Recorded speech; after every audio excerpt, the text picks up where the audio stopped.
They draw heat into the structure, and that is the Leo Burnett advertising building.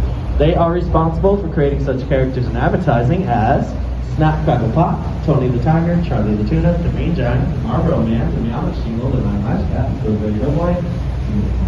They're the main inspiration for a TV show called Mad Men. But to the front right is my favorite building. Check out behind where it says Morton's Steakhouse, this green terracotta tower.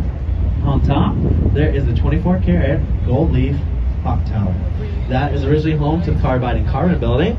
That is who called it home originally. This is today the Pintry Hotel.